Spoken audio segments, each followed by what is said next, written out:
Okay, good day po ulit. And ngayon ay papunta ako, no? Papunta ako sa isang kabataan namin sa church na we would like to bless. We would like to bless her. Ang reason, 2 years or more than na namin siyang kasama sa church. Nagsiserve siya sa church, no? Nagsiserve siya sa Lord. And personally gusto ko lang naman i-bless yung bata. Hindi dahil sa mayaman kami, hindi dahil sa marami kaming pera or what, pero naniniwala po kasi kami na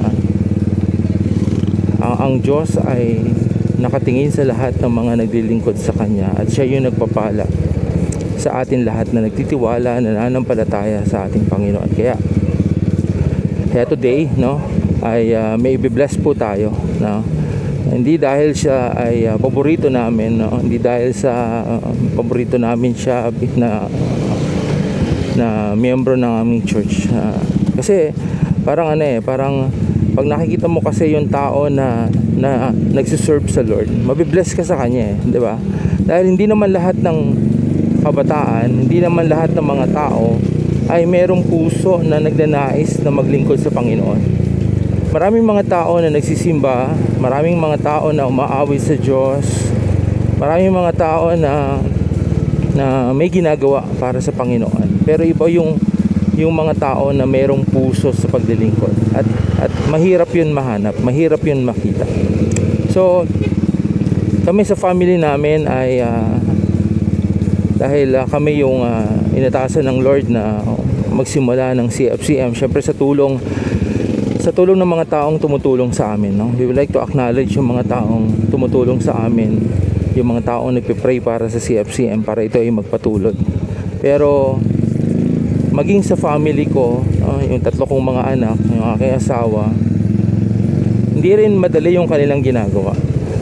Dahil gumigising sila ng maaga, no? Para magpunta kami sa church ng sabay-sabay, at buong maghapon kami naroon. So kahit na family ko sila, no, ina-acknowledge ko pa rin yung kanilang heart sa paglilingkod sa Lord. So itong bata na pupuntahan ko ay gusto ko lang din i-acknowledge yung kanyang puso sa paglilingkod. And I'm praying na i-continue niya yung ganong klaseng pagnanais niya na maglingkod sa Lord. Hindi lang sa church. Dahil wag lang sana niyang isipin na sa church lang siya naglilingkod. Higit sa lahat, mainam na sa puso niya, sa Diyos siya maglilingkod. At hindi lang, yung paglilingkod na yan ay hindi lang dapat sa panahon ng araw ng linggo, maging sa mga panahon na kahit wala sa church, maranasan niya at maintindihan niya na pwede niyang paglingkuran ng Panginoon kahit saang lugar pa siya naroroon. At sana yun yung magpatuloy sa kanyang ginagawa. Although bata pa tong pupuntahan kong miyembro ng aming kabataan, she's only 13 years old. Pero alam niyo po yan, 2 po kasi yung worship services namin, isa sa umaga, isa sa hapon. Merong mga pagkakataon na umuwi pa siya ng tanghalian, tapos bumabalik siya ng before 1:30 para lang i-continue yung kanyang ginagawa para sa church. And katulad nga ng sinabi ko, hindi lahat ng mga kabataan ay willing gawin yan para sa Panginoon. Minsan kasi meron tayong misconception about serving God, no, and His people. Yung misconception natin dito na yung nagsimba ka, okay na yun. Misconception natin dito ay nagsimba naman ako, nagpe-pray naman ako, okay na yun. Pero hindi lang ganun yung hindi lang ganun sa tingin ko, hindi lang ganun yung expectation ng Panginoon sa atin. We should be doing extra mile kasi God is also doing an extra mile para sa atin. Biruin mo po yung na hindi na tayo worthy ng maraming bagay sa buhay natin, pero yung kanyang yung kanyang mercy, yung kanyang love, yung kanyang forgiveness, yung kanyang grace, yung kanyang blessing para sa atin ay lagi niyang in-extend, lagi niyang ibinigay para sa atin. So kung marirealize lang natin, no, sa buhay natin sa araw-araw, I mean, tatanungin natin yung sarili natin, sapat na ba yung nagagawa ko sa Panginoon, na nandun ako tuwing araw ng linggo?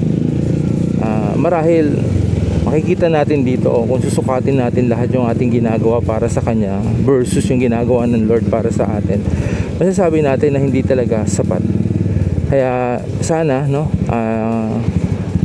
ma-inspire din tayo sa batang ito na pupuntahan natin upang siya i-bless, at sana ay dumami pa yung katulad niya na willing mag-serve sa Lord. Kasi may mga tao na makikita mo sa church, may mga tao na makikita mo na nandoon kasi meron silang ina-expect na something. Hindi naman lahat, no, pero may mga ganun talaga na willing na silang pumunta sa church because they are expecting something. Again, hindi po yan lahat. Marami pa rin talaga na genuine yung kanilang faith, yung kanilang pagnanais na maranasan ng Panginoon. So again, hindi po lahat, pero may mga tao na, no, may mga tao na gusto talaga nilang mag-serve, nagde-devote talaga siya ng mahabang panahon para paglingkuran ng ating Panginoon. At sa aming church, hindi lang naman siya yung may ganong klaseng puso, no, na nagnanais maglingkod sa Panginoon. Meron pa kaming ilang mga kabataan na may ganon ding puso. Again, hindi lang po siya nag-iisa. Ngayon lang ay siya muna i-bless natin, but yung blessing naman kasi sa mga kabataan na sa amin ay depende sa nakikita naming pangangailangan. So ibig sabihin ay hindi naman po yan one for all. Kung ano yung i-bless namin dito sa kabataan namin, ganoon din sa lahat. May mga iba't ibang mga pangangailangan, at pagka kinausap kami ng Lord patungkol dito, kung ano yung pwede naming may provide na tulong o assistance, yun po yung tinatry naming magawa. May mga kabataan po kami na tinulungan namin makapag-aral sa kabila ng kapos na sa panahon upang mag-apply sa kolehiyo, but we tried our best to help them, no? May ilang kaming mga natulungan na makagraduate, no?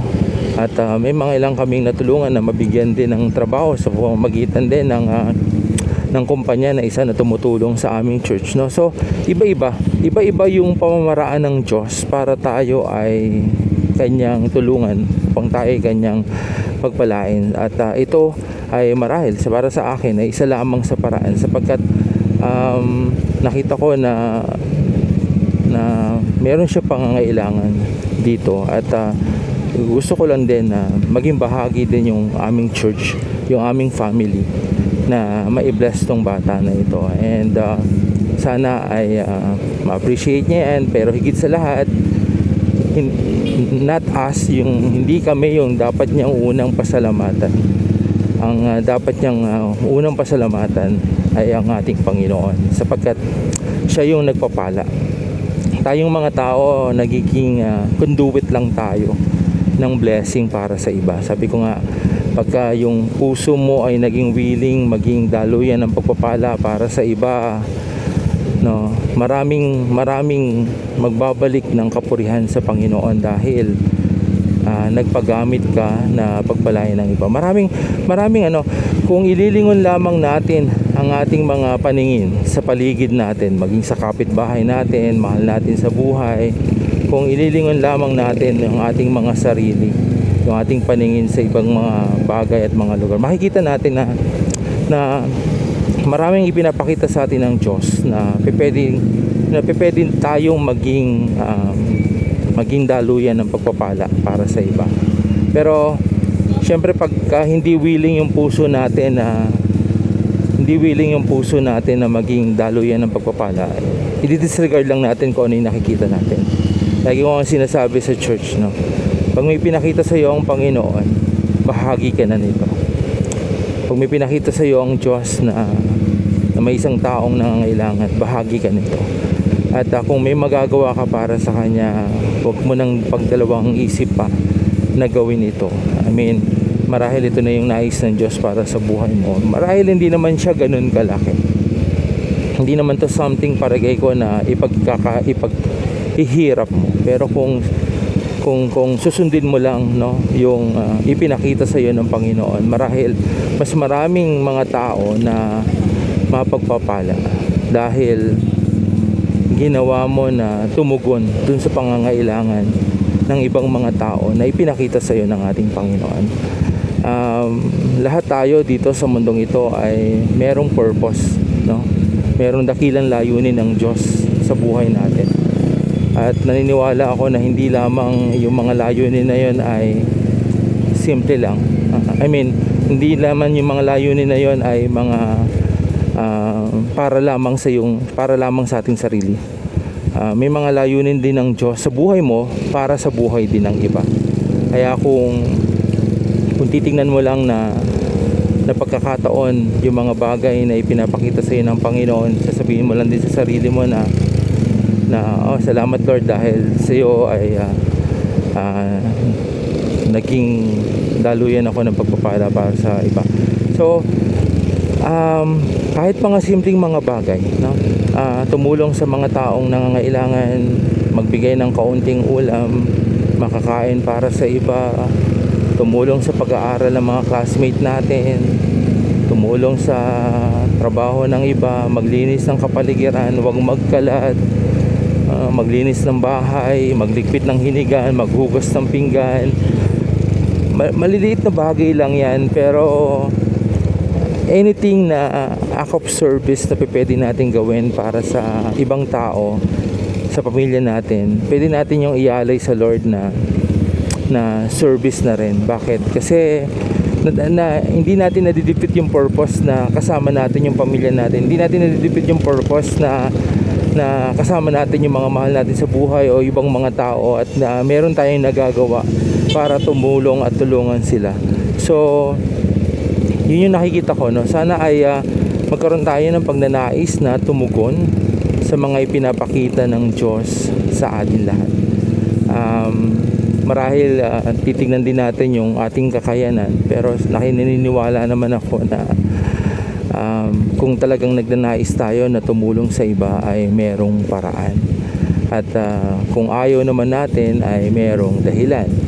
Kaya naman in-encourage ko rin kayo, no? Sa inyong maliit na kakayanan, no? Kung nais nyo rin pagpalain ng iba, why not subukan natin pagpalain sila. At syempre sa pagpapala nating may babahagi sa kanila, lagi natin sasabihin na sa Diyos sila magpasalamat. Kasi maging yung mga bagay na natatanggap natin, hindi naman yan galing lahat sa ating paghihirap.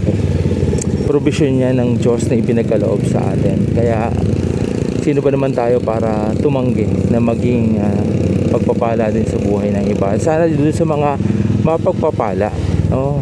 Huwag nating kalimutan na huwag nating kalimutan yung chain of blessing. Ibig sabihin, kung minsan ka napagpala ay minsan sikapin mo rin na ipasa yung pagpapala sa iba. Huwag tong ma-stop sa'yo. Huwag mong hayaan na napagpala ka, tapos na. Then, kung napagpala ka, subukan mo din naman na maging pagpapala sa buhay ng iba. At yung mga tao na maaari mong matulungan o mapagpala, na paalalahan mo rin sila na maging pagpapala din sa buhay ng iba.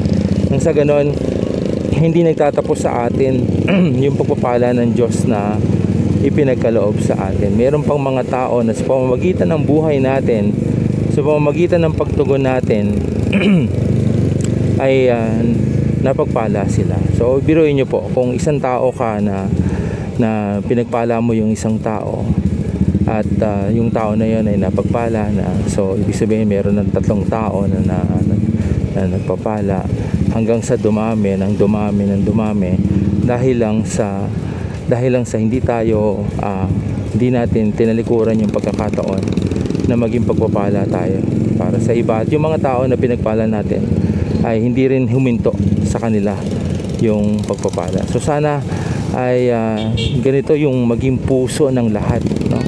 Kasi may mga tao na kung nararanasan lamang nila na yung pagpapala ng Diyos sa buhay nila, hindi nila isipin gumawa ng masama, dahil mabuti yung ginawa natin, at ang karamihan ng mga mabubuting mga gawa ay galing sa Panginoon. So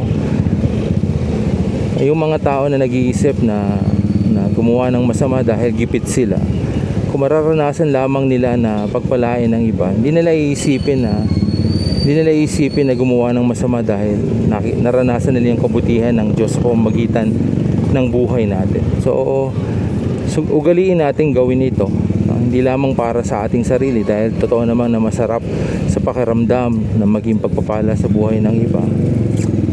Gawin natin ito dahil ito yung panawagan ng Diyos para sa atin lahat, at isang mabuti itong gawain na kung kakalat lamang ay makikita natin na mas marami tayong mapapangiting mga tao. So yun lamang po ang aking naisibahagi sa inyo patungkol dito. So nandito na ako ngayon sa Bulacan, at malapit na ako kay Ate Sky, at mamaya siya ay aking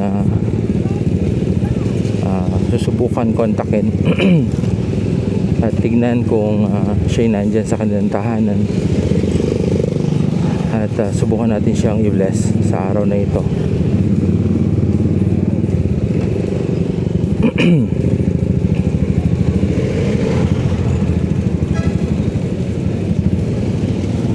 Ito ang aking bayang Sinilangan, na kung saan kahit papano ngayon ay merong kaunti ng pag-unlad. Ngunit ang napapansin ko lang, no, bukod dito sa dalawa na nasa harapan ko at ilang nakikita ko, no, pansinin nyo po yung mga tao na nagmumotor. Pansinin nyo po, yan, no, may angkas pang baby. Bukod dito sa dalawa na to na very good, no, maraming mga nagmumotor dito. Yan po dalawa. Meron pong mga tao na nandito na hindi nag-helmet. Tulad nung bumati sa akin. Shoutout sa iyo, Kenyo Classic. Ayan, ang dami nila, hindi sila nag-helmet, no? Gusto ko nga itanong bakit ba hindi uso ang helmet sa Bulacan? I mean, dahil ba walang masyadong naaaksidente, or talagang hindi uso ang helmet dito? Well, katotohanan naman, no, nung ako ay nandirito pa sa Bulacan, hindi rin talaga ako nag-helmet. Pero ang tanong ko, bakit ba parang hindi uso yung helmet dito? Bakit ba parang allergic yung mga tao sa helmet? Samantalang pag bumibili ng motor dito sa Bulacan ay may kasamang pasunod na helmet. Ayaw nilang isuot, at hindi ko alam bakit allergic sila sa helmet, no? Sana ay mabigyan din ng pansin. Ayan, no? Sorry po kung makasama kayo sa vlog ko. Ayan, siya na po kayo. Huwag po kayo mag-alala. Hindi naman po nila kayo kilala. Anyways po, hindi naman po sila yung concern ko kung ba't ako nandirito. Ang concern ko lang ay mag-abot ng konting blessing sa isa naming kabataan sa church. At dun sa mga iba pa naming mga kabataan, ipagpatuloy nyo lang po yung inyong paglilingkod sa ating Panginoon, at naniniwala ako na meron ding blessing para sa inyo ng nakalaan, dahil sa inyong puso na nagnanais maglingkod sa Kanya. Again, magpatuloy lamang tayong maglingkod, dahil ang Diyos natin ay hindi nakakalimot na tumingin sa mga taong naglilingkod sa Kanya. Nakikita niyo yung ating pangangailangan, nakikita niya yung mga bagay na sa tingin niya ay makakatulong sa atin. So ipagpatuloy natin yan. Gawin natin maglingkod, nakikita tayo ng Diyos, at sa Kanyang nakikita sa atin, tumutugon siya. Marahil sa pamamagitan ng buhay ng iba, marahil sa pamamagitan ng ating mga magulang, ng ating mga kaibigan. So subukan natin. Subukan pa rin natin na lagi maglingkod sa ating Panginoon. So yan yung aking habilin sa aking mga kabataan sa aming church. Sa CFCM.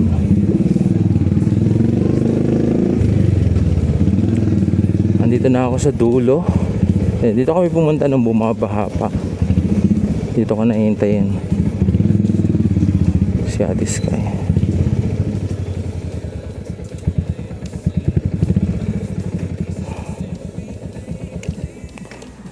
Okay.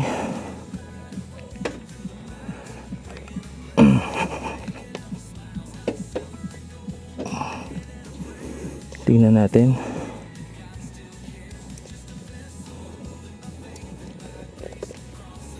I-text natin siya.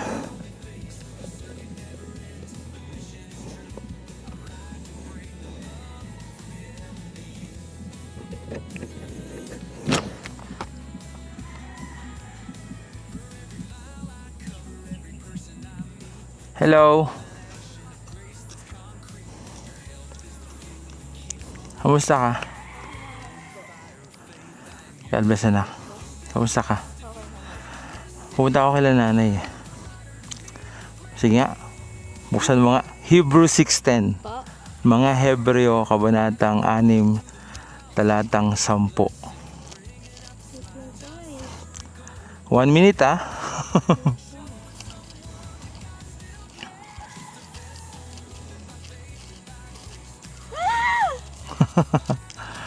One minute. Hebrew 6:10.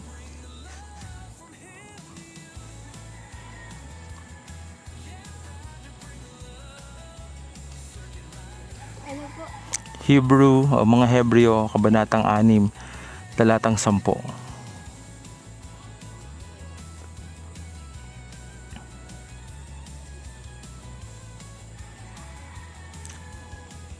Ay, hindi po yun. Tagal oh, tapos na ang oras. Masyado ka namang kinakabahan. Siyempre, bigla kayo. Ayun, ayun. Ano po ka ba natin? Hebrew, kabanatang 6, talatang 10. Ayun. Sige, basahin mo. Hindi unfair ang Diyos, hindi niya nakakalimutan ang trabahong ginawa niyo at mga pagmamahal na pinakita niyo para sa Kanya. Nung tinulungan niyo ang mga kapatid gaya ng ginawa niyo para rin sa hanggang ngayon. Yes. So gusto ko lang sabihin sa'yo, yan yung life verse ko. Ibig sabihin, yan yung panuntunan ko sa buhay na kaya kung mapapansin mo yung ministry ng church, lagi nandun yung pagtulong sa iba. Kasi sabi nga, hindi siya unfair, pero sa ibang salin lahi, sa ibang salin yan, ay hindi siya unjust. Ibig sabihin, patas ang Panginoon. Doon sa mga tao na tumutulong at naglilingkod sa lahat ng mga lingkod ng Diyos, no? So, dahil ikaw ay naglilingkod din sa church at naglilingkod siya, syempre dapat lagi mong isipin, hindi ka sa church naglilingkod, sa Lord. At hindi sa amin, sa Lord. At nakikita ng Diyos nakikita ng Lord yung ginagawa mo para sa Kanya. At dahil hindi siya unfair, katulad ng binasa dyan, hindi siya unfair, so fair ang Lord. Ibig sabihin, kung nakikita niya na meron kang ginagawa para sa Kanya, meron siyang gagawin para sa iyo. Katulad ng lagi mo siguro naririnig pagka Sunday, diba? Dapat ina-encourage ko kayo na dapat meron tayong ginagawa sa Panginoon dahil nakikita yun ng Panginoon. Dahil hindi unfair ang Lord, meron siyang blessing para sa iyo. So again, huwag ka sa akin magpasalamat ka dun sa Lord. Sige na, buksan mo na. Dito ka. Ay, alam, ganda. God bless you, anak. And magpatuloy ka sa paglilingkod sa Lord. Yun lang yung gusto ko sa iyo. Hindi mo kami tignan na sa amin ka naglilingkod o sa CFCM ka lang naglilingkod ka sa Panginoon. Okay, kaya binibless ka ng Lord. Okay anak, God bless you ha. Thank you po. Oh, sige. So okay ka na? Sige. Ulitin ko po pala. Oh, sige. Pagbutihan mo at i-continue mo lang na yung ginagawa mo para sa Panginoon. Okay? Paalam. Bye-bye. God bless you, anak. Sige na, okay na ako. Ikaw na lang. Sige na, bye-bye. Okay.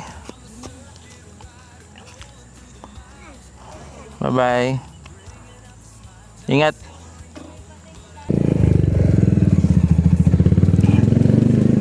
So, ayun.